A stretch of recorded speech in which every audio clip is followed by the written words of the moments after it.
हाँ, तो last session में हमने यहाँ पर जो है वो जावा का सॉफ्टवेयर इंस्टॉलेशन किया था यहाँ पर। और ये हमारा सोर्स कोड है। तो जावा में हमारे पास में जो हमारा सोर्स कोड जो है, ये सोर्स कोड फाइल जहाँ पर हम हमारा कोड लिखते हैं, हाई लेवल कोड लिखते हैं। तो ये पर्टिकुलरली कोड जो है वो कंपाइल होता है और एक इंटरमीडिएट फाइल जनरेट होती है। तो कोई भी प्रोग्राम का एग्जीक्यूट होने का अपना एक तरीका है। जावा का ये तरीका है कि यहाँ पर बाइट कोड जनरेट होता है। तो बाइट कोड एक तरीके का कोड है जो जेवीएम के अंडरस्टैंडेबल कोड है।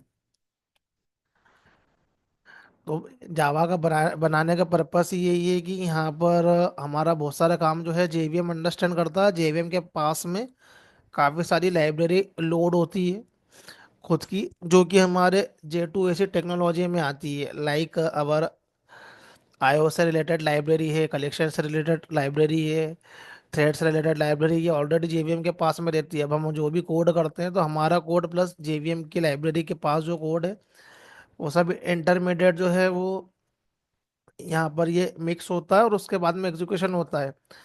अब ऐसा काम C++ में भी होता है, बट वहाँ पर जो है वो चीज़ें अलग अलग फॉर्म होती है। वहाँ पर लिंकर, लोडर, असेंबलर, जो चीज़ें काम करती है वो अलग अलग काम करती है। और वो हमारे लिए एक फाइल जनरेट होती है जो कि ओएस लेवल पे हम लोग उसको डायरेक्टली एग्जीक्यूट कर सकते हैं। बट जावा में हम कुछ भी एग्जीक्यूशन डायरेक्टली नहीं देंगे। हम कुछ भी बनाएंगे तो उसका इंटरमीडिएट कोड जनरेट करेंगे और जेवीएम को देंगे। तो जेवीएम हमको अलग से इंस्टॉलेशन करना पड़ेगा और हमको हमारा कोड क्रिएट करना पड़ेगा, इंटरमीडिएट कोड। अब यहाँ पर अभी एक सिंपल सा प्रोग्राम है तो डॉट क्लास फाइल है।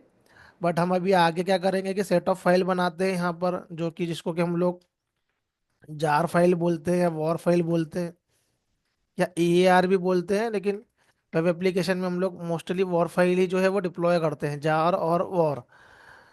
तो ये set of dot class file रहता है, क्योंकि जेवीएम को जो है ये वाला कोड समझ में आता है। ये ऑपरेटिंग सिस्टम को जो कोड समझ में आता है वो .exe या .sh रहता है। विंडो के केस में .exe रहता है और लिनक्स बेस्ड ओएस के लेवल पे .sh रहता है। वहाँ पर वो एक्सटेंशन वाला जो कोड है वो समझ में आता है, लेकिन यहाँ पर ये कोड डायरेक्ट ऑपरेटिंग सिस्टम को नहीं समझ में आता है। ये हमारे जेवीएम के लिए इंटरमीडिएट कोड बना है, ये और ऑप्टिमाइज होता है जेवीएम में जाके। और उसके अंदर जो है वो इंस्ट्रक्शन जो है ऑप्टिमाइज होते हैं। जेट कंपाइलर रहता है जेवीएम के अंदर। तो इंटरव्यू में क्वेश्चन पूछा जाता है जेवीएम के कंपोनेंट कौन से हैं, तो हमको तीन कंपोनेंट ऑलवेज बोलना है। एक बोलना है क्लास लोडर, एक है मेमोरी एरिया, एक है एग्जीक्यूशन इंजन। अब क्लास लोडर के अंदर पार्ट आते हैं system class loader, application class loader, ऐसे तीन क्लास लोडर है। अलग अलग क्लास लोडर का अपना अपना काम है ये। मेमोरी एरिया है तो पांच टाइप के मेमोरी एरिया है, और एग्जीक्यूशन इंजन है। तो ये क्लास लोडर पूछे जाते हैं, जस्ट उसका नाम बताना है कौन कौन से क्लास लोडर है और ये क्या करते हैं। मेमोरी एरिया जो है वो पर्टिकुलरली मेमोरी एरिया में क्या क्या स्टोर होता है। तो जब हम इसके कुछ प्रोग्राम यहाँ पर क्रिएट करेंगे, जब मेमोरी एरिया को हम लोग देखेंगे कहाँ पर क्या स्टोर हो रहा है और अब वो जरूरी है ये। तो एज ए एक्सपीरियंस पर्सन जब भी कोई इशू आता है तो उनको इंटरनल्स पता होते हैं, पर्टिकुलरली जेवीएम लेवल के, तो इशू रिजॉल्व होते हैं, उससे समझ में आते हैं ये। तो जावा के सॉफ्टवेयर को जब हमने यहाँ पर इंस्टॉलेशन किया है तो यहाँ पर हमारे पास में दो तरीके, एक है टेम्पररी, यहाँ पर जहाँ भी हमारा जावा का इंस्टॉलेशन है तो यहाँ पर हमको क्या करना है कि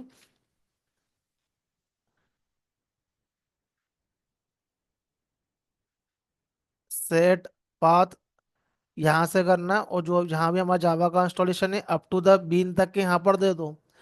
तो टेम्पररी पाथ का मतलब ये होता है कि जब तक ये कमांड प्रॉम्प्ट ऑन है, जब तक कि वो जावा के पर्टिकुलरली सॉफ्टवेयर को रीड करेगा वो कमांड प्रॉम्प्ट क्लोज कर दिया तो उसके बाद में वो पाथ से निकल जाएगा उसके ये।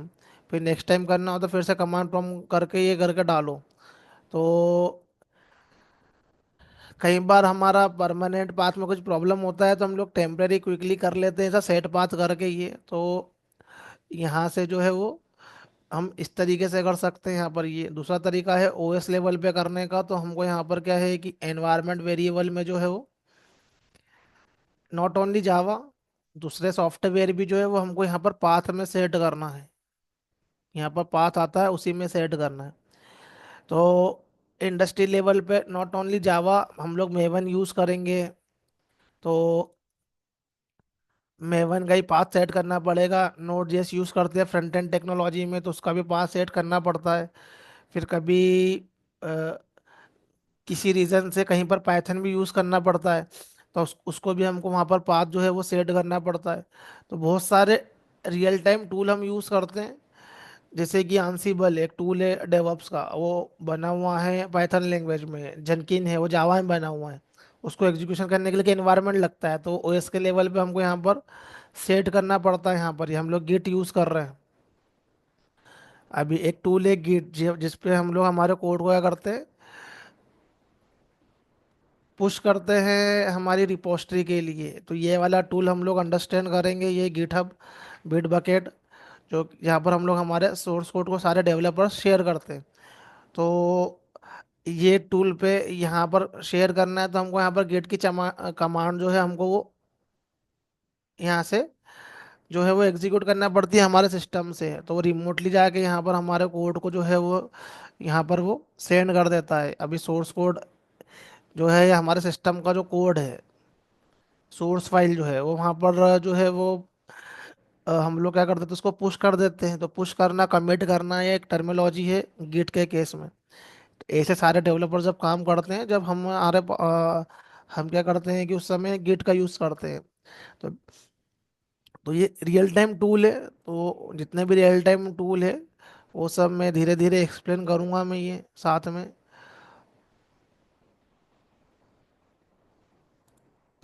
तो यहाँ से हमारे पास में हमको क्या करना है, यहाँ पर पाथ सेट करना है। अब एक आता है यहाँ पर वेरिएबल। तो हम यहाँ पर क्या करते हैं कि ओएस के लेवल पे पहले एक वेरिएबल क्रिएट कर लेते हैं, यहाँ से न्यू करके। तो इससे जावा के केस में जावा होम करते हैं, मेवन होम करते हैं। तो इससे एडवांटेज ये रहता है कि कोई भी सॉफ्टवेयर जो जावा बेस्ड जो सॉफ्टवेयर हमारे सिस्टम पे चलता है, तो बाय डिफॉल्टली क्या करता है, वो जावा होम को फाइंड आउट करता है इंटरनली। अभी जैसे मैंने टॉमकेट को रन किया था, टॉमकेट की मैंने फाइल ओपन की थी, तो टॉमकेट की फाइल में क्या हुआ था कि बाय डिफॉल्टली क्या है वो कि यहाँ पर वो जो है वो ये वाले वेरिएबल को वो सॉफ्टवेयर रीड करता है, कोई भी जावा बेस्ड जो सॉफ्टवेयर, तो जावा होम नाम दे देते हैं। तो वो डिफॉल्टली उसी वेरिएबल को वो फाइंड आउट करता है वो इंटरनली ओएस के लेवल पे। क्योंकि कोई भी सॉफ्टवेयर यहाँ पर हमारा सिस्टम पे चलता है, हम लोग उसका जो है वो स्क्रिप्ट फाइल रहता है, स्क्रिप्ट फाइल से उसको रन करवाते हैं जावा के सॉफ्टवेयर को।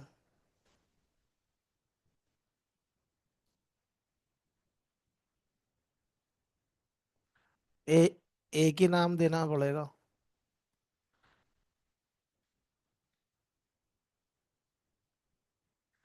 जावा होम 1 2 दे सकते हैं, वेरिएबल देने में कोई प्रॉब्लम नहीं है, कुछ भी नाम दो।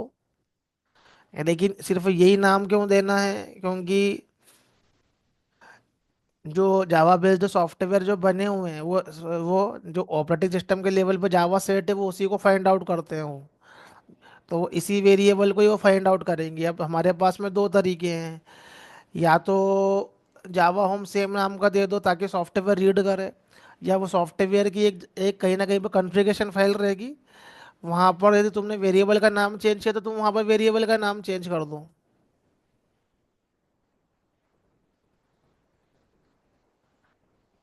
जैसे कि मैंने बताया था कि यदि मुझे टॉमकट स्टार्ट करना है,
और ये टॉमकैट का क्या है, सर्वर है ये। अब टॉमकैट स्टार्ट करना है, अब इसके अंदर जो इसका स्क्रिप्ट रिटर्न है जहाँ से टॉमकैट जो है हमारा सर्वर स्टार्ट होता है, तो बेसिकली ये पूरा की पूरा क्या है, एक एप्लीकेशन ही बना हुआ है यहाँ पर। सर्वर सर्वर बहुत एडवांस लेवल का हमारे पास में सॉफ्टवेयर है। अब ये बाय डिफॉल्ट फाइंड आउट करेगा जावा सॉफ्टवेयर को, विदाउट जावा ये चलेगा नहीं है। तो इसके अंदर जो है ये काफ़ी सारे जो है वो वेरिएबल्स यहाँ पर रहेंगे। इस सेट क्लास पाथ के अंदर से ये फाइंड आउट करता है ये इंटरनली। तो अभी जावा होम वेरिएबल बना हुआ है, ये ओएस के लेवल में फाइंड आउट कर रहा है। जब जिसने भी अभी कम्युनिटी ने अपाचे ने ये सॉफ्टवेयर बनाया, तो वो सॉफ्टवेयर के अंदर उनने यहाँ पर ये रखा कि बाय डिफॉल्टली क्या करे, ये फाइंड आउट करे ये जावा सॉफ्टवेयर को, ये ताकि ये जेवीएम में लोड कर सके ये टॉमकैट को चलाने के लिए जो भी लाइब्रेरीज है जो इन लोगों ने डेवलप की है। वो तो देखो यहाँ पर ये जावा होम को, जावा होम वेरिएबल को यहाँ पर क्या फाइंड आउट कर रहा है, जावा होम वेरिएबल ऑपरेटिंग सिस्टम के लेवल पे जो कि हमने यहाँ पर सेट करके रखा हुआ है। तो एनवायरनमेंट लेवल पे इससे क्या करेगा, जावा के पाथ को पता करेगा कि जिसके भी सिस्टम पे ये चल रहा है ये वाला सॉफ्टवेयर चलेगा ये, तो वो उसके सॉफ्टवेयर पे ये वाले लोकेशन पे जाके फाइंड आउट करेगा जावा एनवायरनमेंट को। तो ये उसको मिलना चाहिए ये। अब तुमने बोला कि मैंने डिफरेंट डिफरेंट वेरिएबल के नाम रख दिए, तो रख दिए, उससे प्रॉब्लम नहीं है, तुम कुछ भी नाम रख दो, वो तो हमारे हाथ में है। लेकिन उसको फिर वो सॉफ्टवेयर रीड ही नहीं कर पाएगा। वो जावा होम रखने का एक पर्पस है कि जावा बेस्ड जो सॉफ्टवेयर जो होते हैं वो जावा होम वेरिएबल को फाइंड आउट करते हैं बाय डिफॉल्ट। उनका जो अ, हम बोल सकते हैं कि जो कॉन्फ़िगरेशन है वो इस तरीके से दिया हुआ रहता है यहाँ पर। ये जावा के कोई भी सॉफ्टवेयर को यूज़ करते हैं तो उन लोगों ने जावा को फाइंड आउट करने के लिए बना के रखा हुआ है ये वेरिएबल। किसी वेरिएबल को फिगर आउट करते हैं उस ऑपरेटिंग सिस्टम पे। हम नाम चेंज कर दिया तो वो फिगर आउट कर नहीं पाएंगे, और यदि फिगर आउट करवाना ही है तो फिर यहाँ पर जाके तुम नाम चेंज कर सकते हो। लेकिन क्या होता है कि ये जो नाम है वो बहुत सारी जगह पे यूज़ होते हैं फाइल में, और ज़रूरी नहीं कि एक ही फाइल हो, मल्टीपल हो सकती है।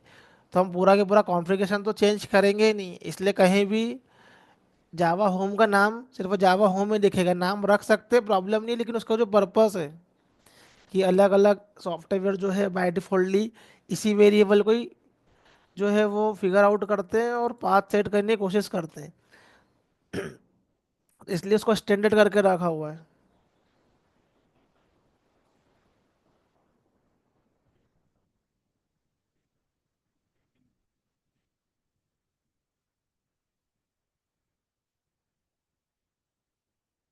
नहीं नहीं करते हैं, एक बार में एक ही पाथ, एक ही जावा का पाथ जो है वो सेट कर पाओगे।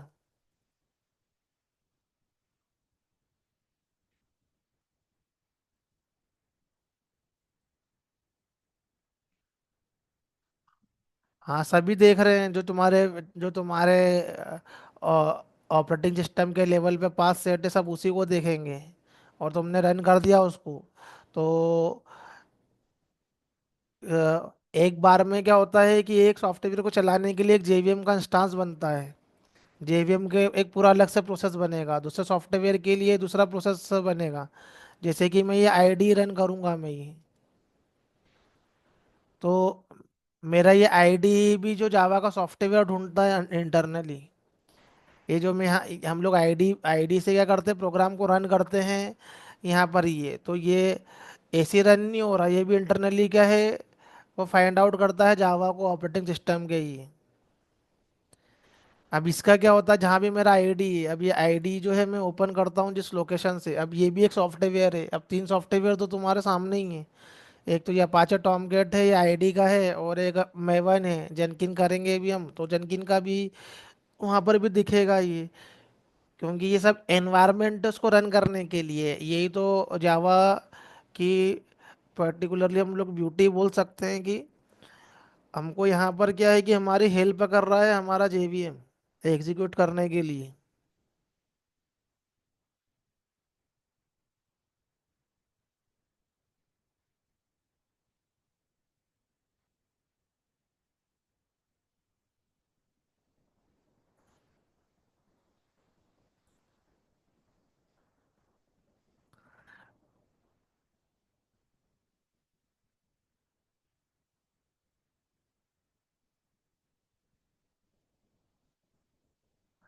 यहाँ पर क्या है कि हमारा पास में हमारा जेवीएम हेल्प कर रहा है, ये हमारे लिए एक सॉफ्टवेयर पहले से बना हुआ है जावा के अंदर। ये हमारी हेल्प कर रहा है जावा बेस्ड सॉफ्टवेयर को रन करने के लिए। तो हमें इसमें क्या है कि हमारे डेवलपर्स लेवल जो जो होते हैं, बहुत सारे एफर्ट कम हो जाते हैं यहाँ पर। ये कोर प्रोग्रामिंग करोगे तो सब चीज़ें खुद को मैनेज करना है, काफ़ी सारी चीज़ें। तो एंटरप्राइज एप्लीकेशन के लिए क्या होता है कि अभी के समय में हम ये चाहते हैं कि हम लोग जो बिजनेस लॉजिक है, जो क्लाइंट की रिक्वायरमेंट है, जो भी सॉफ्टवेयर डेवलपर अभी कोई बिजनेस आइडिया को लेकर डेवलप करना चाहता है, क्योंकि उसको मार्केट में क्या करना है, बिजनेस करना है। तो ऐसी प्रोग्रामिंग लैंग्वेज, ऐसे सॉफ्टवेयर को वो देखेगा जिससे कि क्या होगा कि एप्लीकेशन जल्दी क्रिएट हो और वो उनके बिजनेस को स्टार्ट कर सके। अभी यदि कोई चीज़ तुम ऑफलाइन मोड में चला रहे हो और उसको ऑनलाइन मोड में लेके आना है, तो ऐसा ही देखोगे जिससे वो चीज़ें जो है वो जल्दी क्रिएट हो। जैसे कि छोटी मोटी एप्लीकेशन जो है 4-5 पेज की, अब प्रीफर क्या करते हैं, पीएचपी में बना लो। अब अपने इंदौर में तो बहुत सारी कंपनियां पीएचपी बेस्ड है, तो 2-2 3 दिन में वेबसाइट क्रिएट करके दे देती है। तो बिजनेस रिक्वायरमेंट उस टाइप का है कि ज़्यादा बड़ा एप्लीकेशन वहाँ पर नहीं है, इतने बड़े बड़े रिक्वायरमेंट नहीं है। लेकिन जहाँ बहुत बड़े रिक्वायरमेंट है बैंकिंग लेवल पे, मोस्टली बैंकिंग लेवल के सॉफ्टवेयर ज़्यादा बनते हैं जावा में। तो जहाँ पर बड़े एप्लीकेशन है, सिक्योरिटी के डिमांड है, और एप्लीकेशन जो रहेगा वो बाद में क्या होगा कि एक बार एप्लीकेशन बनता है तो सिर्फ उसको बनाना ही नहीं है, फंक्शनल रिक्वायरमेंट ही पूरी नहीं करना है कि जो हम जो चाहते हैं वो हो। नॉन फंक्शनल रिक्वायरमेंट भी हमें देखना पड़ता है कि कोड की क्वालिटी क्या है, कोड का कवरेज क्या है, 1000 यूज़र पे, लैक्स ऑफ यूज़र पे क्या एप्लीकेशन का बिहेवियर है, कितने हमको मशीन रखना पड़ेगी, कितने सर्वर रखना पड़ेंगे, कितने एक्टिव पैसिव सर्वर रखना पड़ेंगे, ये सब नॉन फंक्शनल रिक्वायरमेंट रहती है। क्योंकि एक बार यदि एप्लीकेशन का बिजनेस स्टार्ट हो गया तो उसके बाद में क्या होता है कि उसी बिजनेस को एनहांसमेंट करते हैं, तो वो अडॉप्टेबल होना चाहिए वो। ऐसा नहीं है कि मतलब सोर्स कोड पूरा चेंज करना पड़ रहा है अपने को, वहाँ पर सोर्स कोड को जो है वो ऐड करना है, न्यू न्यू फीचर को ऐड करना है, तो सब कुछ होना चाहिए उस प्रोग्रामिंग लैंग्वेज लैंग्वेज की कैपेबिलिटी के पास में ही। तो यहाँ पर क्या है कि काफ़ी सारे हमारा जो एफर्ट है हमारा जेवीएम ले लेता है ये। हम लोग बिजनेस लॉजिक पर मोस्टली फोकस करते हैं, तो हम जस्ट सोर्स फाइल राइट करते हैं, और वो भी फ्रेमवर्क में करते हैं। ऐसा भी नहीं है कि जावा को डायरेक्टली राइट करते हैं, बहुत सारा काम हमारा फ्रेमवर्क करके देता है। फ्रेमवर्क के पास बहुत सारा कोड है, तो core Java is a first step जहाँ पर प्रोग्रामिंग को लर्न कर रहे हो। एडवांस जावा में एंटरप्राइज लेवल की जो टेक्नोलॉजी उसको लर्न करते हैं, लेकिन हम लोग काम जो करते हैं फ्रेमवर्क में करते हैं। तो फ्रेमवर्क हो या नॉर्मल जावा का एक प्रोग्राम हो या पूरा फ्रेमवर्क हो और उसके ऊपर टॉप ऑफ पे हमारा जावा का प्रोग्राम हो, सब जेवीएम की हेल्प से हमारा एग्जीक्यूट होगा। एक कंप्लीट सॉफ्टवेयर जो भी रहेगा, जैसे वो टॉमकेट, जेनकिन, ये भी सब जेवीएम की हेल्प से होंगे ही।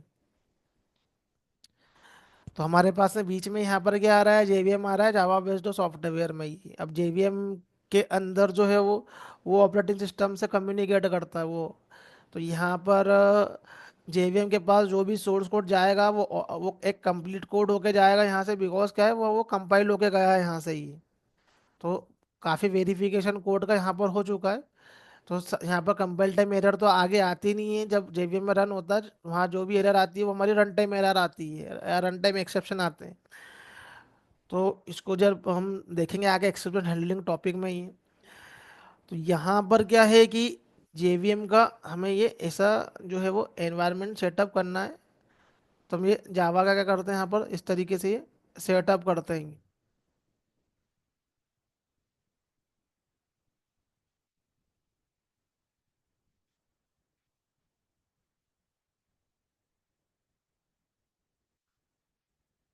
नहीं, जावा होम वेरिएबल सेट करना पड़ेगा, तब वो रन होगा। और यदि नहीं है सेट, तो हम लोग मैनुअल कॉन्फ़िगरेशन भी यहाँ से दे सकते हैं जाके। मतलब यहाँ पर तुमको ऊपर जावा होम जहाँ से भी वो रीड करना उसने स्टार्ट किया है, इधर से रीड करना स्टार्ट किया है, तो यहाँ पर लिखा हुआ है R E M set Java home G R M, if if already set ensure your provided setting. तो यहाँ पर क्या है कि ये यहाँ पर रिटर्न नहीं, और यदि नहीं किया हुआ है तो यहाँ पर खुद से कर सकते हो। फिर यहाँ लिखना पड़ेगा जेट, यहाँ पर सेट जावा होम, और पाथ डालो मैनुअली। ये विंडो स्क्रिप्टिंग है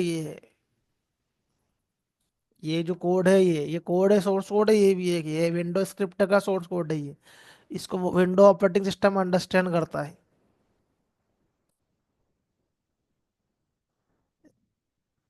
यहाँ पर जो है वो ट्यूटोरियल मिलेगा, ये विंडो स्क्रिप्ट ट्यूटोरियल।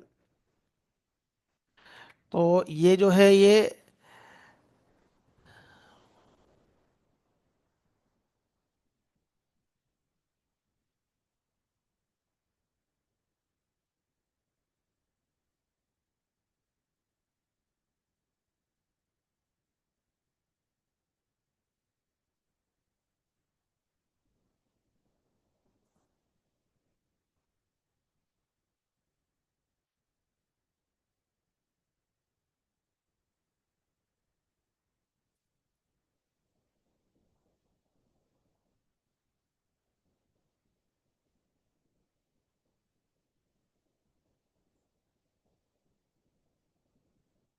तो ये यहाँ पर जो है वो उस पे उसका पूरा के पूरा विंडो स्क्रिप्ट है या लिनक्स बेस्ड स्क्रिप्टिंग, ये जो है वो लर्न करना पड़ती है। हमको बेसिकली आना चाहिए वो लिनक्स वाली स्क्रिप्टिंग लैंग्वेज आना चाहिए। विंडो वाली जो है वो भी सेम ही रहती है। तो यहाँ पर ये जो दिख रही है ये विंडो बेस्ड स्क्रिप्टिंग लैंग्वेज है, इसको विंडो ऑपरेटिंग सिस्टम डायरेक्ट क्या करता है, अंडरस्टैंड करता है ये। तो विंडो बेस्ड सॉफ्टवेयर को रन करने के लिए हमें क्या करते हैं कि एक ऐसी बेच फाइल बना के दे देते हैं, यदि कोई भी सॉफ्टवेयर इंस्टॉलेशन करोगे तो ये टॉमगेट है, तो टॉमगेट का यहाँ पर बेच फाइल बना हुआ है यहाँ पर ये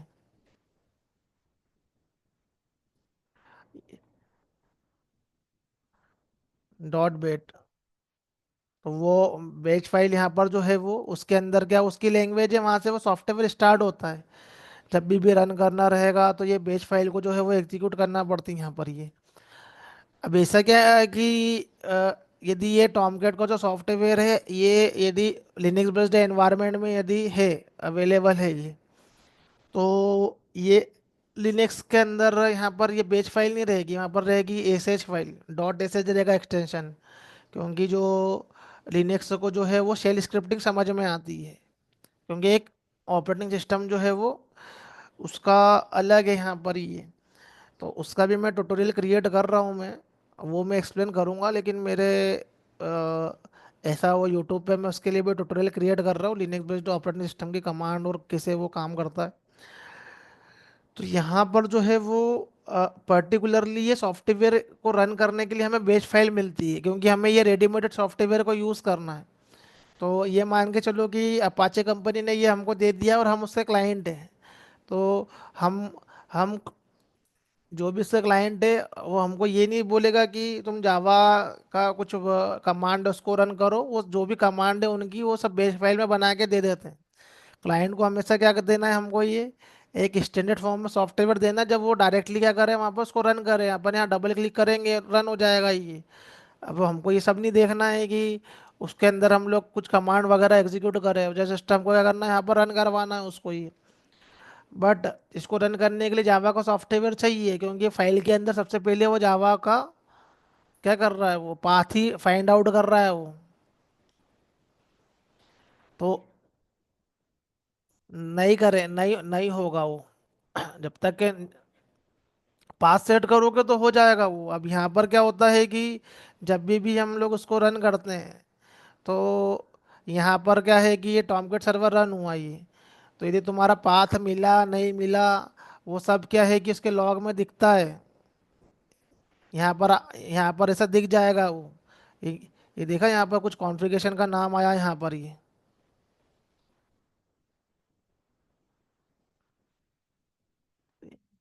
ये यहाँ पर देखो जावा होम में क्या है वो आया है।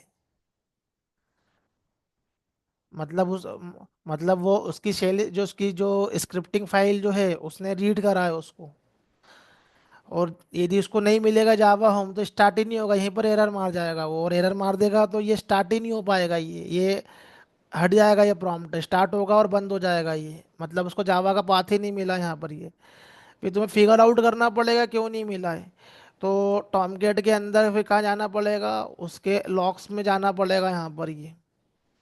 फिर आज की तारीख में देखो कि क्या हुआ ये, 15 तारीख का जो लॉग है, फिर इसको ओपन करके देखो ये।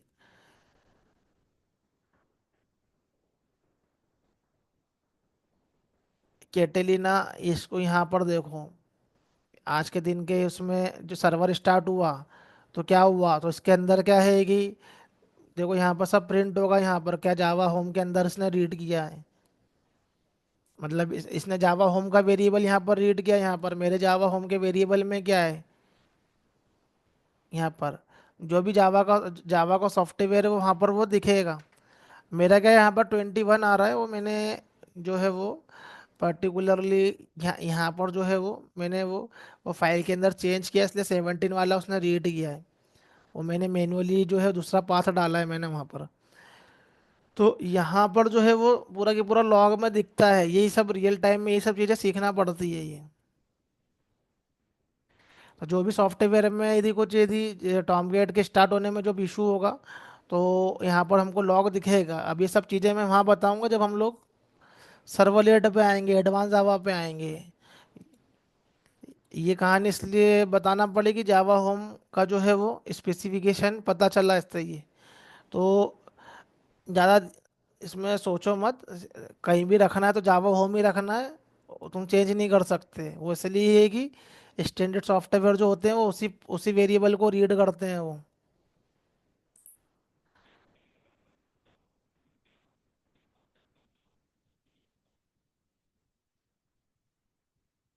नहीं करता वो सॉफ्ट नहीं करता।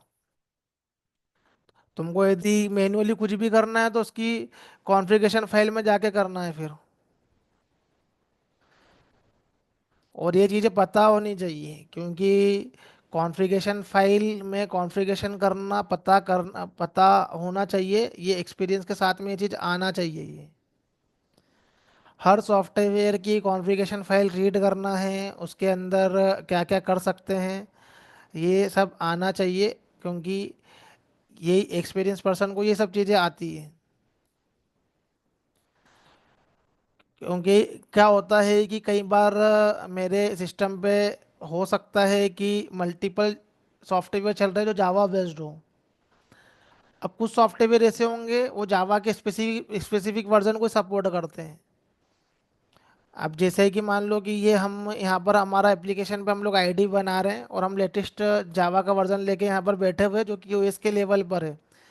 लेकिन मेरे पास में है टॉमकेट 9, टॉमकेट 10, वो जावा के लेटेस्ट वर्जन को सपोर्ट ही नहीं करता है, क्योंकि वो ओल्डर सॉफ्टवेयर वर्जन हम लोग यूज़ कर रहे हैं अभी तक। वो जावा 24 पे अभी वो आया ही नहीं है वो जावा जावा 17 तक ही रहता है।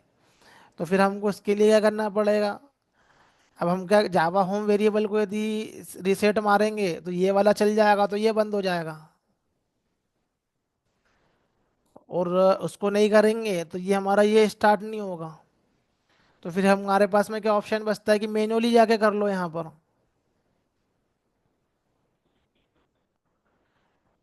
मैन्युअली करने का मतलब ये है कि कॉन्फ़िगरेशन फाइल के अंदर जाना है और वहाँ पर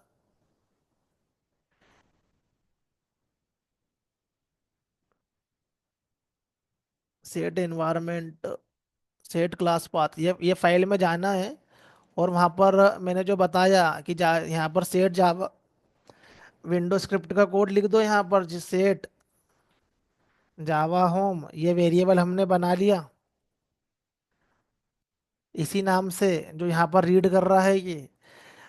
तो उसको ओएस लेवल पे नहीं मिला, या ओएस लेवल पे मिल भी गया यदि, तो यहाँ पर वो ओवरराइड मार देगा उसको। और इसको कौन सा वाला रिक्वायरमेंट है, 17 वाला रिक्वायरमेंट है, तो 17 के हम लोग लोकेशन पे गए।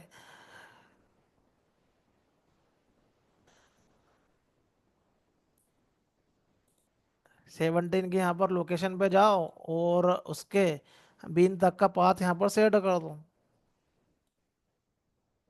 अब ऐसा जुगाड़ वुगाड़ करना पड़ती है यदि नहीं रन होते हैं तो। तो ये यहाँ पर क्या करेगा, वो उसको रीड कर लेगा यहाँ पर।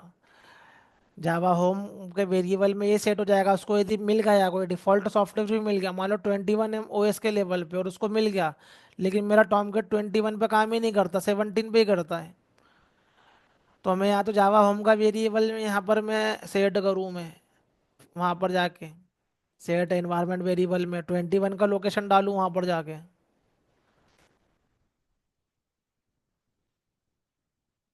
एनवायरनमेंट पे जाओ, फिर जावा होम का यहाँ पर क्या करो, यहाँ पर सेट करो।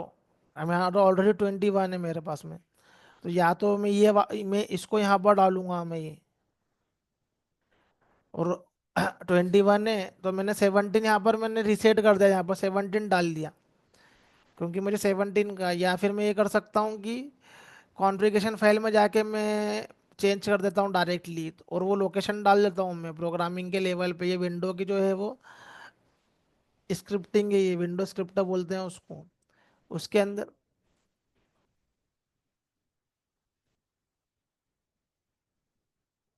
हाँ, जावा 17 वो करेगा जो यहाँ पर पाथ सेट किया है।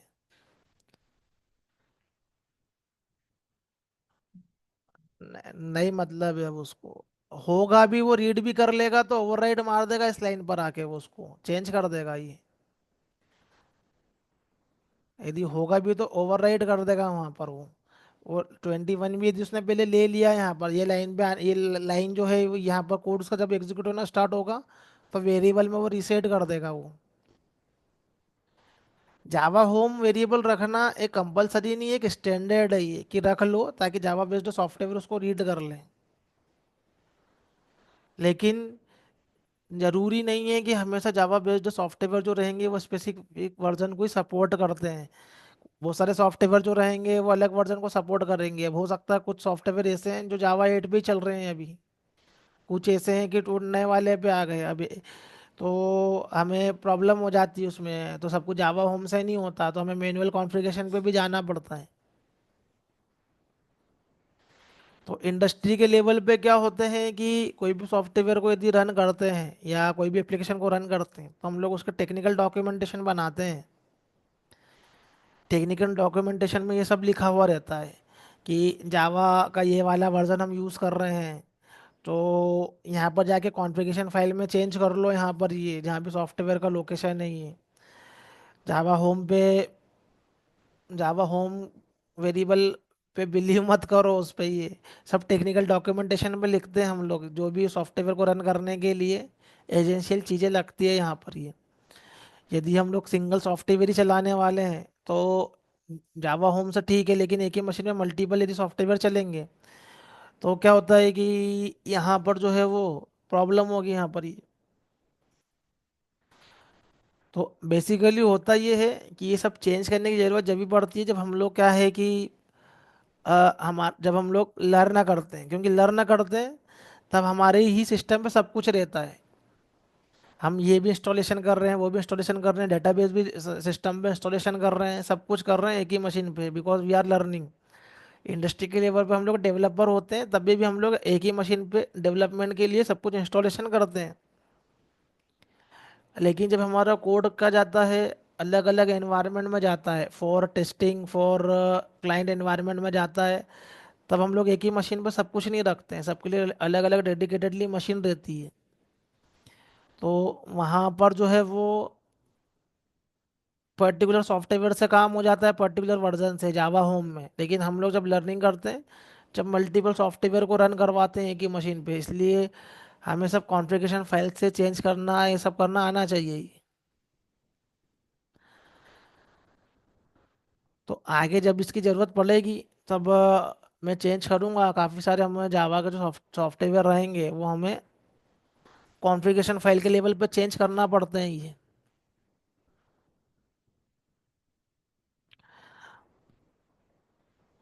तो ये अभी तक के हमने क्या करा, यहाँ पर जावा का जो है वो पाथ सेट करना यहाँ पर देखा है। अब हमको यहाँ पर क्या है कि आगे बढ़ते हैं यहाँ पर ये।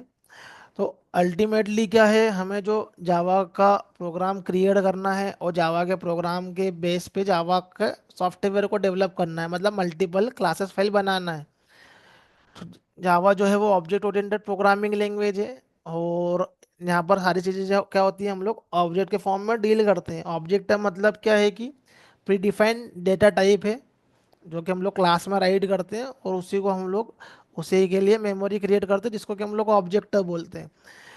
तो अब हम यहाँ पर क्या करते हैं, सोर्स कोड फाइल जो है वो और राइट करते हैं। यहाँ पर हम लोग सोर्स कोड फाइल जो है वो राइट करते हैं, तो इसके क्या होते हैं, इस फाइल को राइट करने के हमारे पास में कुछ रूल्स होते हैं। जब हम लोग जावा का सोर्स कोड राइट कर रहे हैं तो इसके हमारे पास में कुछ रूल्स होते हैं, उस रूल को हम लोग अंडरस्टैंड करते हैं क्या है ये। तो एक हमारे पास में क्या है कि जो जावा का जो प्रोग्राम है,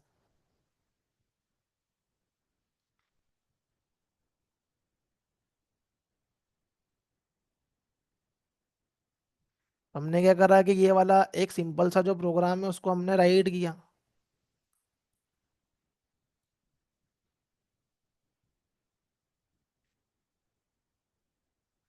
जब हम इसको राइट करते हैं तो यहाँ पर कुछ चीजें दिखेगी ये। अभी हाई लेवल लैंग्वेज है, तो हमारे पास में ये हाई लेवल लैंग्वेज में होने का मतलब है कि हमारी नेटिव लैंग्वेज जो एज ए ह्यूमन जानता है, उसमें हम प्रोग्रामिंग कर रहे हैं।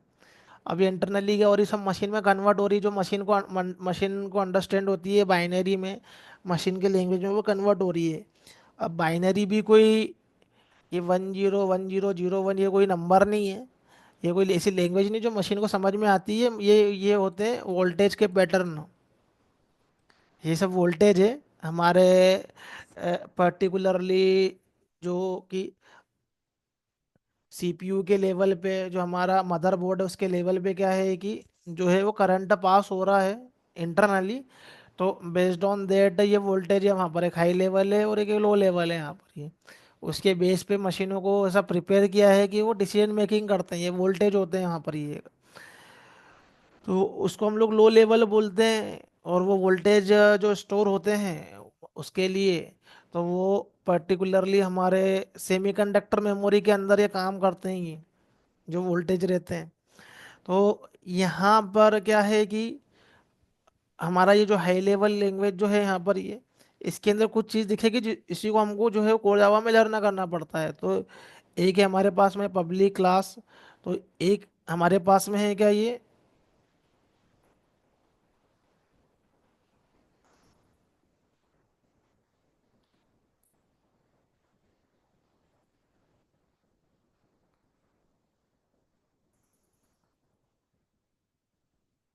कीवर्ड।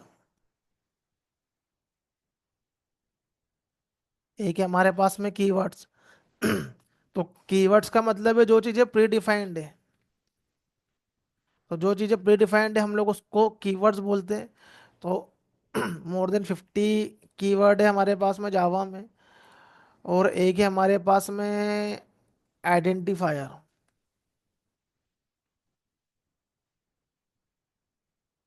तो जो चीज़ें हमारे पास में पहले से डिफाइंड है, लाइक ये पर्टिकुलरली हमारे पास में ये कीवर्ड है, ये हमारे पास में एक ये कीवर्ड है, ये पहले से डिफाइंड है ये। जब सोर्स कोड राइट करते हैं तो हमें ये चीज़ें जो पहले से डिफाइंड है वो हमको यहाँ पर राइट करना है यहाँ पर ये। तो ये सब क्या है हमारे पास में, ये डिफरेंट डिफरेंट ये कीवर्ड है ये। पब्लिक, स्टैटिक, वॉइड, सिस्टम, ये आउट, प्रिंटलन, ये सब क्या है हमारे पास में ये कीवर्ड है ये। सिस्टम, आउट, प्रिंटलन ये कीवर्ड नहीं है ये। तो जो चीज़ें पहले से डिफाइंड है, public class, public static void, ये सबको हम लोग कीवर्ड बोलते हैं। और जो चीज़ें हम डिफाइन करते हैं, हम उसके नाम रखते हैं हमारे अकॉर्डिंगली, उसको हम वो बोलते हैं एज आइडेंटिफायर। जो क्लास का नाम रहेगा वो हम रखेंगे यहाँ पर, ये हमारे पे डिपेंड करता है। मेथड का नाम जो रखता है वो हम रखते हैं, तो ये हमारे पे डिपेंड करता है ये। तो इसको हम लोग बोलते हैं आइडेंटिफायर, जो कि हम रखेंगे। अभी सिस्टम डॉट प्रिंटलन ये क्या है कि ये भी एक आइडेंटिफायर है, लेकिन ये जावा की कम्युनिटी वालों ने ये नाम रखे हैं ये। तो ये सिस्टम में क्लास है, आउट एक वेरिएबल है, प्रिंटलन एक मेथड है, ये उन्हीं ने रखे हुए हैं यहाँ पर ये। और यहाँ पर ये लिटरल है हमारे लिए, स्ट्रिंग हम पास कर रहे हैं उसको हम लोग लिटरल बोलते हैं। तो जो चीज़ें प्री डिफाइंड है, पहले से डिफाइंड है, उसको हम कीवर्ड बोलेंगे। तो जावा प्रोग्रामिंग लैंग्वेज के अंदर जब हम लोग सोर्स फाइल राइट करते हैं उसके अंदर क्या होते हैं, कीवर्ड होते हैं, और उसके अंदर क्या होते हैं, आइडेंटिफायर होते हैं।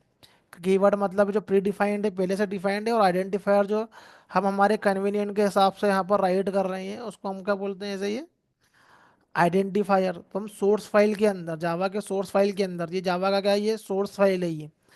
तो ये यहाँ पर ऐसे दिखता है यदि हम लोग नॉन एडिटर, हम लोग यदि टेक्स्ट बेस्ड कोई भी सॉफ्टवेयर यूज कर रहे हैं, अब वो क्या हो सकता है कि नोटपैड कर लो, या फिर नोटपैड प्लस प्लस कर लो, या सबलाइम यूज कर लो। ये टेक्स्ट बेस्ड हमारे पास में क्या है, सॉफ्टवेयर है, सबलाइम का यूज कर लो। या फिर एडिट, जो मैं यूज करता हूँ एडिटर, ये एटम, उसका यूज कर लो।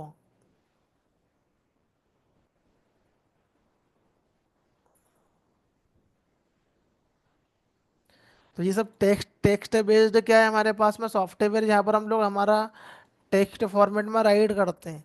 तो by defaultly window operating system में हमारे पास में क्या आता है, ये नोटपैड आता है कि, और इनिशियली क्या है कि लॉजिकल प्रोग्रामिंग इम्प्रूव करना है, कोई सी प्रोग्रामिंग लैंग्वेज इम्प्रूव करना है, एज ए बिगिनर सबसे पहले टेक्स्ट में जाना है ये।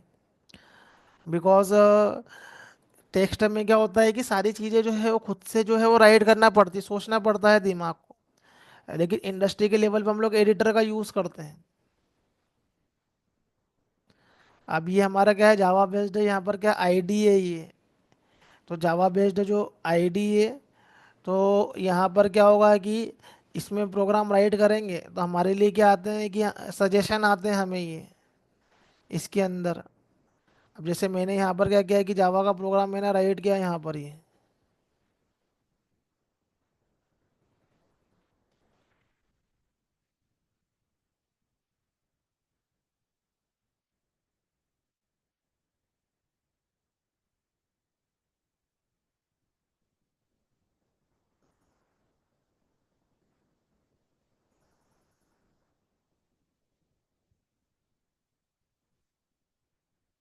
तो ये पर्टिकुलरली हम लोग यदि यहाँ पर उसी क्लास फाइल को यदि राइट करते हैं ये जो डेमो नाम की है ये, तो हमारे पास में क्या होते हैं कि सजेशन आते हैं यहाँ पर ये। तो जो भी कीवर्ड रहेंगे वो रेड कलर में दिखेंगे, आईडी हमको बता देगा यहाँ पर कि ये रेड कलर में है ये, मतलब ये प्री डिफाइंड है कीवर्ड है, डेमो नाम मैंने रखा है। जो भी चीज़ हम रखेंगे तो वो क्या हो जाएगी हमारे लिए, वो एज ए वो कीवर्ड होगी। फिर अभी हम लोग रियल टाइम एप्लीकेशन में यहाँ पर रखते हैं एम्प्लॉय, स्टूडेंट, ऐसे नाम रखते हैं, एज पर अवर रिक्वायरमेंट, एज पर अवर कन्वीनियंट। अभी मैंने यहाँ पर डेमो रखा, तो जो जो भी चीज़ें प्री डिफाइंड है वो सब रेड में दिखेगी। तो ये सब हमको क्या कर रहा है, आईडी बता रहा है ये। देखो जो जो भी चीज़ें रेड में हो रही है वो चीज़ें क्या है यहाँ पर रेड में दिखेगी यहाँ पर, ये वो सब क्या है हमारे पास में कीवर्ड है वो। जो जो चीज़ें यहाँ पर ब्लैक में है वो सब चीज़ें क्या यहाँ पर है, क्या ये आइडेंटिफायर है यहाँ पर। तो एज ए बिगिनर जो है वो आईडी डायरेक्टली यूज नहीं करना है यहाँ पर ये। अब ये यहाँ पर ये सिस्टम, ये भी ब्लैक में आ रहा है, मतलब ये क्या है, ये प्री डिफाइंड नहीं है, ये यूजर डिफाइंड है। ये सब ये जावा कम्युनिटी ने देख के रखी है ये वाली क्लासेस, ये तो उनने डेवलप की है ये, इसलिए ये रेड में नहीं आएगी, ये कीवर्ड नहीं है। ये क्या है कि खुद की बनाई हुई क्लास है, ये लिटरल है ये हमने कहीं पर वेरिएबल को डिफाइन किए हैं यहाँ पर। ये तो आईडी क्या करता है, हमारी हेल्प करता है। फिर आईडी हमें सजेशन भी देता है मेथड के। अभी आउट एक यहाँ पर वेरिएबल है। अभी क्या है कि ये इस ऑब्जेक्ट के अंदर कौन कौन सी मेथड है, तो ये भी क्या कर रहा है, सजेशन भी दे रहा है हमको ये। तो जब भी कुछ कोड राइट करोगे तो उसके अंदर कौन कौन सी मेथड है, आईडी सजेशन देगा, जिससे हमारा डेवलपमेंट फास्ट होता है। फिर आईडी जो है वो हमारे लिए जावा का पाथ भी क्या कर रहा है कि ऑलरेडी सेट करके रख रहा है वो।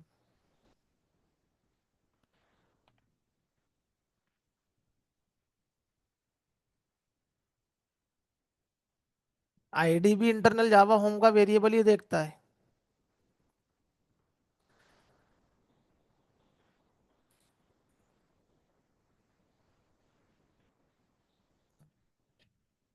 आईडी के लेवल पे जेआरई होता है, लेकिन आईडी उसको सेट करता है, उसका खुद का इंस्टॉलेशन नहीं है उसका, ये सब हमको वहाँ पर चेंज करना पड़ता है जाके। और बाय डिफॉल्टली वो एक पर्टिकुलरली वर्जन को पॉइंट आउट करता है, लेकिन वो फाइंड आउट ऑपरेटिंग सिस्टम के लेवल पे ही करता है वो जाके।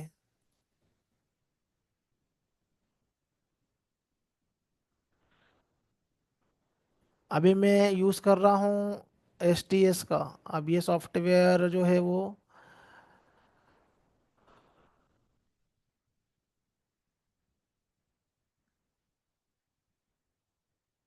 मैंने यहाँ पर डाउनलोड करके रखा है, उसका लोकेशन क्या है।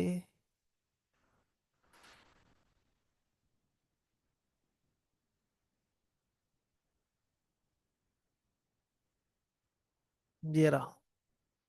अभी यहाँ से ये मैंने स्प्रिंग का सॉफ्टवेयर मैंने यहाँ पर ओपन करा, तो आईडी के लेवल पे भी एक फाइल आती है जिसको हम लोग बोलते हैं INI। ये इसकी कॉन्फ़िगरेशन सेटिंग है ये।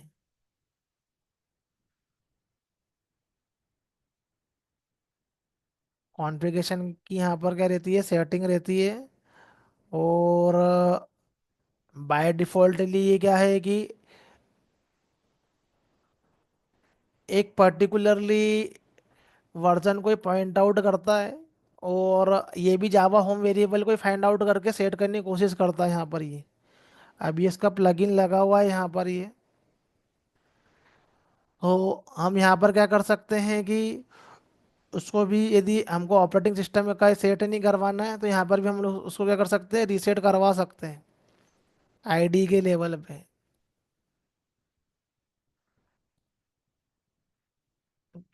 यहाँ पर लिखो सेट जावा पाथ इन STS, INI फाइल रहती है यहाँ पर। तो ये ऐसा कोड यहाँ पर डालना पड़ता है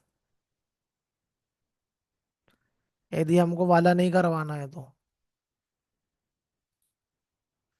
ये VM एक्सटेंशन जो दिख रहा है, ऐसा कोड डालना पड़ता है इधर।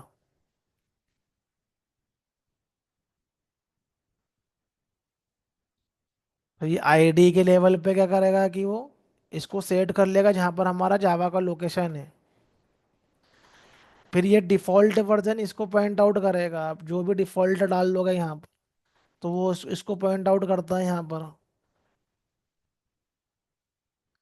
तो ऐसा नहीं है कि कुछ भी आईडी के साथ में आने वाला है या जावा बेस्ड सॉफ्टवेयर के साथ में आने वाला है, उसके अंदर मैकेनिज्म है, वो बाय डिफॉल्ट जावा होम को ही रीड करते हैं वो। और यदि उनको नहीं मिलता है जावा होम, तो सॉफ्टवेयर तुम्हारा स्टार्ट ही नहीं होगा ये।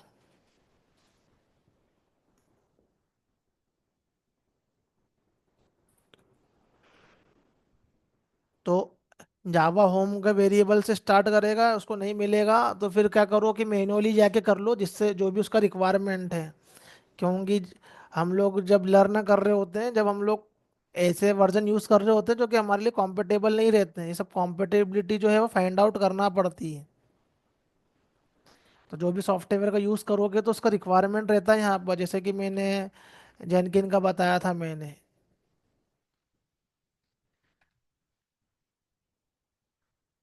तो जेनकिन का सॉफ्टवेयर तुम्हारे सिस्टम पे कब चलेगा, यहाँ पर ये हार्डवेयर उसका रिकमेंडेशन यहाँ पर देखना पड़ेगा कि क्या है, हार्डवेयर के लेवल में मेमोरी कितनी चाहिए, जावा का कौन सा वर्जन चाहिए। यहाँ पर लिखा रहता है सॉफ्टवेयर रिक्वायरमेंट। तो इसमें जावा का एनवायरनमेंट चाहिए, तो जावा का कौन से एनवायरनमेंट पे चलेगा ये।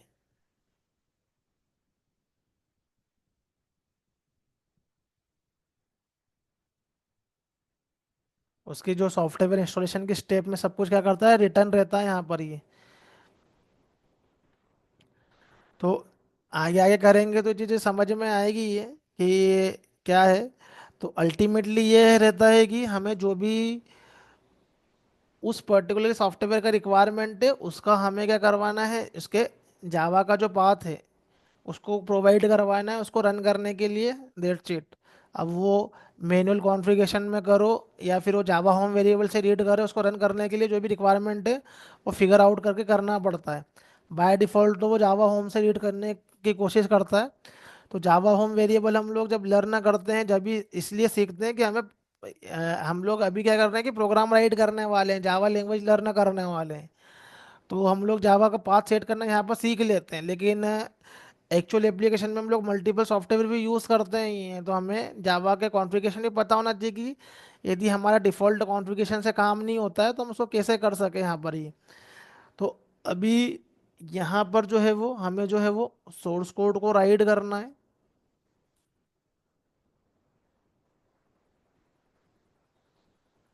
और उस पर्टिकुलरली सोर्स कोड को यहाँ पर हम लोग राइट करते हैं, तो उससे क्या हमारे पास में क्या होते हैं, रूल्स होते हैं हमें ही, कि जब हम लोग सोर्स कोड राइट करते हैं उससे क्या रूल है। तो एक सोर्स फाइल के अंदर हमारे पास में क्या मिलेंगे, सेट ऑफ कीवर्ड मिलेंगे जो कि प्री डिफाइंड है। और जो आइडेंटिफायर जो है ये क्या होते हैं, यूजर डिफाइंड होते हैं। एज पर अवर रिक्वायरमेंट जो है वो हमको वो नाम देना पड़ते हैं, ये जिसको हम लोग बोलते हैं आइडेंटिफायर। ये तो मेथड का जो नेम है, क्लास का नेम है, हम हमारी रिक्वायरमेंट के अकॉर्डिंगली क्या करते हैं, उसको हम लोग राइट करते हैं, तो उसको हम बोलते हैं आइडेंटिफायर। तो अब हमें एक एक कीवर्ड के बारे में पहले अंडरस्टैंड करना पड़ेगा कि कौन कौन से कीवर्ड होते हैं, कैसा कैसा उसका यूज़ है, यही हम कोड जावा में लर्न करते हैं। और उन कीवर्ड का यूज़ करने के बाद में हमें क्या करना है, कीवर्ड की हेल्प से प्रोग्राम बनाना है यहाँ पर ये। तो इसी में से क्वेश्चन होते हैं, ये फाइनल क्लास क्या है, एब्स्ट्रैक्ट क्लास क्या है, क्या इसके मीनिंग है, इंटरफेस क्या है। तो सबके अपने अपने पर्पस क्या है। फिर हम लोग कीवर्ड के लेवल पे कुछ चेंजेस कर देते हैं, लाइक इनहेरिटेंस। तो बहुत सारे कीवर्ड जो रहेंगे वो इनहेरिटेंस के लेवल पे यूज होंगे, और जब जब हम लोग क्या करेंगे कि इसको चेंज करेंगे कीवर्ड को, तो उसका बिहेवियर चेंज होगा। वहाँ पर हम लोग क्लास लेवल रिस्ट्रिक्शन लगाते हैं। तो ये सब चीज़ें हमको क्या करना है, यहाँ पर ही लर्न करना। और इसी पे क्या होते हैं, पूरे कोड जावा के जो होते हैं वो क्वेश्चन होता है। तो सबसे पहले कीवर्ड पे जाने के पहले हम लोग क्या करेंगे, एक सोर्स फाइल के हम लोग पहले स्टैंडर्ड को समझे क्या है यहाँ पर ये जावा का जो है वो हम लोग सोर्स फाइल जो है वो कैसे राइट करते हैं।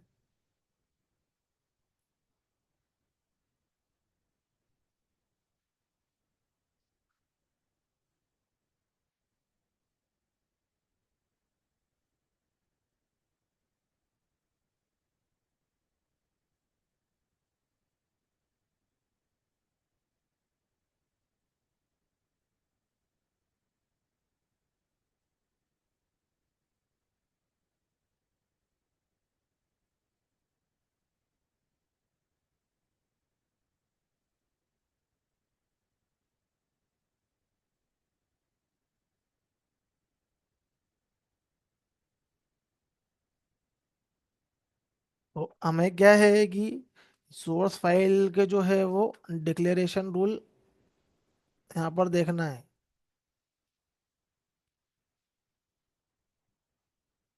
फिर अब तुम जावा का जो भी कोड राइट करोगे डॉट जावा, तो उस डॉट जावा के अंदर क्या क्या होता है, तो उसको हम लोग यहाँ पर क्या करते हैं कि अंडरस्टैंड करते हैं यहाँ पर। तो एक इसके अंदर सबसे पहले क्या है कि जो हमारे पास में एक सोर्स फाइल के अंदर जो है वो तुम एक ही पब्लिक क्लास को जो है वो राइट कर सकते हो यहाँ पर।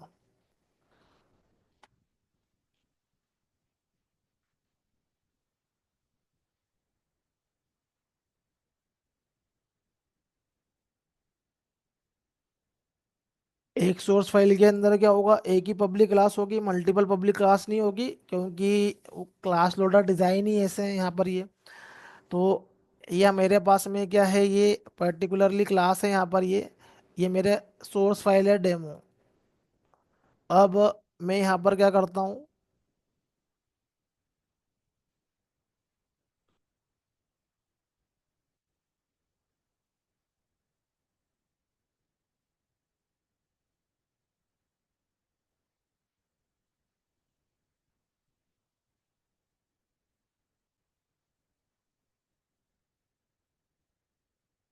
इसको मैंने यहाँ पर कंपाइल किया यहाँ पर ये। तो मेरा क्या होगा कि बाइट कोड जनरेट हो जाएगा इस लोकेशन पे। यहाँ पर देखोगे तो यहाँ पर नीचे क्या है, ये डेमो के नीचे यहाँ पर डॉट क्लास फाइल जनरेट होगी।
तो यहाँ पर क्या है कि मेरे पास में जो है यहाँ पर ये क्लास फाइल जनरेट हुई मेरे पास में डेमो, डेमो डॉट क्लास से हमारा इंटरमीडिएट कोड जो है वो जनरेट हुआ। अब मैं क्या करता हूँ, इसके सोर्स फाइल में मैं एक और क्लास राइट करता हूँ। तो आइडियली सोर्स फाइल के अंदर हम लोग एक ही क्लास राइट करते हैं एज ए इंडस्ट्री स्टैंडर्ड जो होते हैं, कोडिंग स्टैंडर्ड जो होते हैं। बट अभी हम लर्न कर रहे हैं तो हम राइट कर रहे हैं, और ये अलाउ होता है राइट करना। ऐसा नहीं है कि एक सोर्स फाइल के अंदर मल्टीपल क्लासेस राइट नहीं कर सकते। तो मल्टीपल क्लासेस राइट कर सकते हो, उसमें प्रॉब्लम नहीं है। तो ये मैंने क्या करा कि यहाँ पर एक क्लास राइट किया। तो वो क्या करेगा कि राइट भी कर लेगा, को कंपाइल भी कर देगा, करने में प्रॉब्लम नहीं है। लेकिन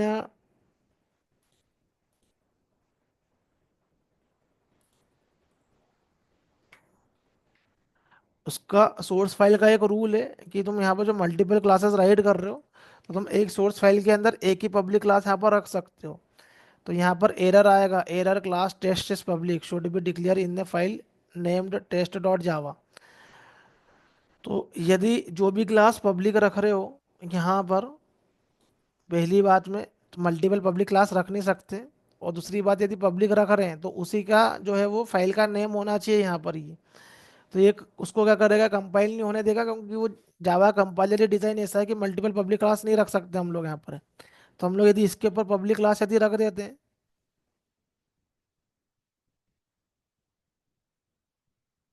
तो क्या कर लेगा, इसको ये कंपाइल कर देगा यहाँ पर ये। और हमारे पास में ये जो बाइट कोड जनरेटेड हुआ है हमारे पास में ये एक और क्या है इसके लिए, भाई बाइट कोड जनरेट हो जाता है। हर क्लास के लिए एक बाइट कोड जनरेट होता है यहाँ पर। जावा के अंदर एक सोर्स फाइल के अंदर तुम मल्टीपल क्लासेस राइट कर रहे हो, यदि सबके लिए बाइट कोड जनरेट हो जाएगा, अलग अलग अलग। तो या फिर मल्टीपल सोर्स फाइल के अंदर भी राइट करते हो, बट पर क्लास को एक बाइट कोड क्या होता है, जनरेट होता है, क्योंकि जेवीएम जो है वो क्लास लोडर जो है वो क्लासेस को लोड करता है। तो यहाँ पर जो है हमारे पास में वो बाइट कोड जनरेट होता है, बट सोर्स फाइल रूल ये बोलता है कि हमारे पास में जो है वो एक क्लास के अंदर जो है वो एक ही सोर्स फाइल होना चाहिए जो कि पब्लिक हो, और उस फाइल का नाम भी उसी क्लास के लेवल पे होना चाहिए। लाइक यदि हमने यहाँ पर क्या कर दिया कि पब्लिक को इधर राइट कर दिया,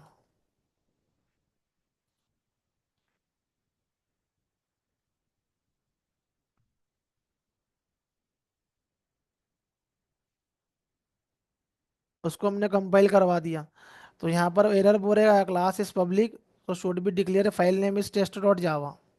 तो हमें उस फाइल का क्या है, नेम चेंज करना पड़ेगा। तो ये पब्लिक कीवर्ड को जो है वो हमको डेमो के आगे इसलिए रखा हमने ये, कि हमारा जो फाइल का नेम है वो डेमो ही है ये। हमारा जो ये फाइल का नेम जो है वो क्या है, हमारा ये डेमो है ये। तो यहाँ पर क्या है कि ये चीज़ जो है यहाँ पर इस तरीके से ही है। अब ये क्या है कि मैंने मैन्युअली जो है वो कंपाइलेशन किया है यहाँ पर ये। अब इसी को यदि मैं आईडी के लेवल पे यदि मैं ले जाऊँ ये, तो क्या होता है कि जावा का जो कंपाइलर जो है वो बाय डिफॉल्टली यहाँ पर क्या है कि पहले से इंट्रीग्रेटेड है यहाँ पर ये। आईडी हमारी हेल्प करता है, तो जब हम लोग कोड राइट करते हैं ये उसी समय कंपाइल करता रहता है। ये जब जब जितना कोड राइट करते जाओगे उसी समय पे कंपाइल करता रहेगा। ये मैंने इस फाइल को यहाँ पर सेव किया। तो यहाँ पर क्या है कि अभी इसमें कोई सिंटेक्टिकल प्रॉब्लम नहीं है। तो यहाँ पर इस समय ने एरर नहीं बताया। अभी मैंने क्या करा कि जस्ट यहाँ पर राइट किया मैंने, ये उसी समय उसने मुझे एरर बता दिया यहाँ पर। यहाँ पर एरर का क्या नेम लिखा हुआ है, that the public type test must be defined in on file. यहाँ पर वो एरर का यहाँ पर नेम लिखा हुआ है, उस पर क्लिक करोगे एरर पे, तो यहाँ पर वो एरर का जो है वो लिखा हुआ आएगा, सजेशन दे देगा ये।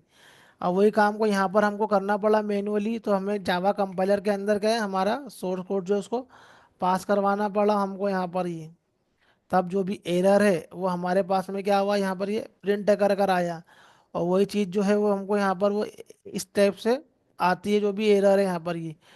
तो जब हमारा एप्लीकेशन क्या हो रहा होता है कि आईडी के लेवल पे जब हम लोग राइट करते हैं, जब भी हमें एरर का पता चलता रहता है क्या है ये, और सजेशन भी करता है, तो आईडी से हमारा डेवलपमेंट जो है वो फास्ट हो जाता है। तो एक सोर्स फाइल के अंदर हम लोग मल्टीपल जो है वो क्लासेस को राइट कर सकते हैं।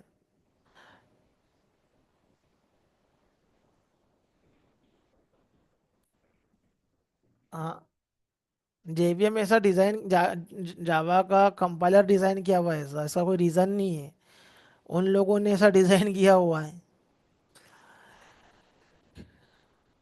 तो यहाँ पर यहाँ पर अब जेवीएम का स्पेसिफिकेशन है, वो जावा, उनकी कम्युनिटी डिजाइन किया है। अब उनके क्या रूल है एग्जीक्यूशन करने के, वो उन लोगों के बनाए हुए हैं ये। अब ये इस तरह कोई स्पेसिफिक रीजन नहीं है उसका, ये स्पेसिफिक रीजन यही है कि तुम एक सोर्स फाइल के अंदर मल्टीपल क्लासेस को यहाँ पर क्या कर सकते हो, राइट कर सकते हो। लेकिन जब वो एग्जीक्यूशन करने जाएंगे वो, तो सबसे पहले वो यहाँ पर जो है वो उन्हीं फाइलों को रीड करेंगे। यहाँ पर ये जो कि हमारे पास में ऐसे वो पब्लिक है। तो एक्चुअली में होता ये है कि यहाँ पर हम लोग सोर्स फाइल राइट कर सकते हैं, उसका प्रॉब्लम नहीं है सोर्स फाइल राइट करने का। प्रॉब्लम ये है कि हमें ये पॉसिबल जो चीज़ें हैं, बट कोडिंग स्टैंडर्ड यही नहीं बोलते हैं तुम यहाँ पर कितनी भी क्लासेस राइट कर लो।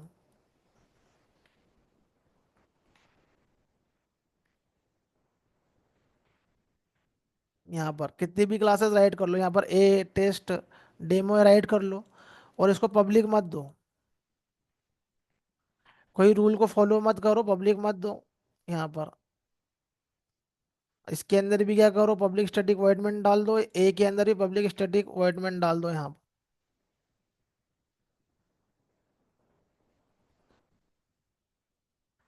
जो भी चीज़ें आती है क्यूरियोसिटी में, उसको करके देखो तो चीज़ें खुद ही समझ में आ जाएगी क्यों, क्या रीज़न है उसका। अब पब्लिक, हमने एक भी फाइल को क्या है यहाँ पर पब्लिक नहीं दिया यहाँ पर ये।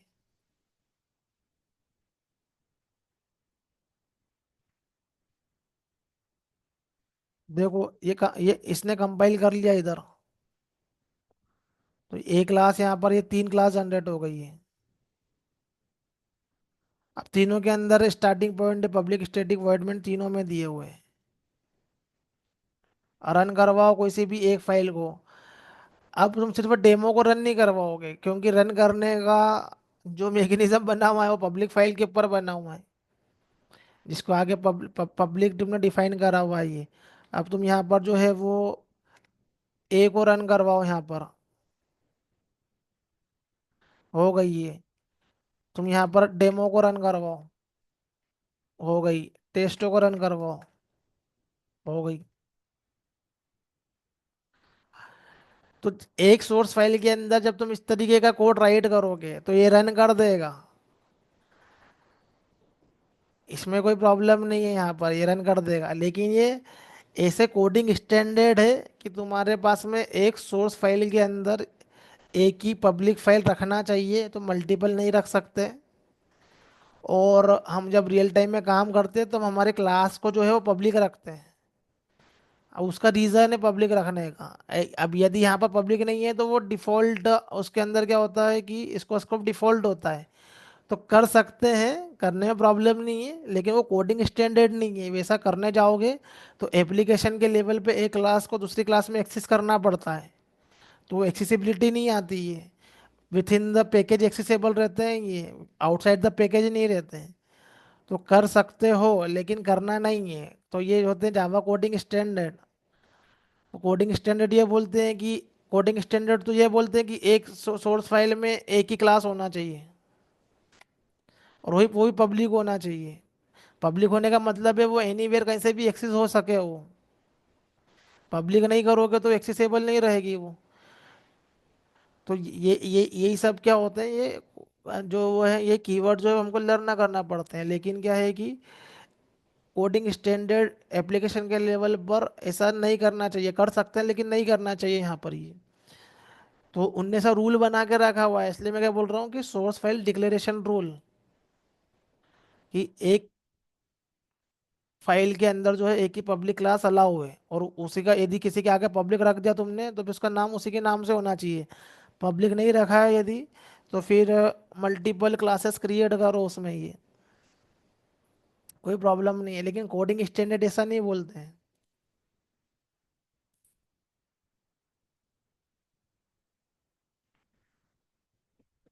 ठीक है, हम आगे देखते हैं कल, या अभी अभी। हम्म।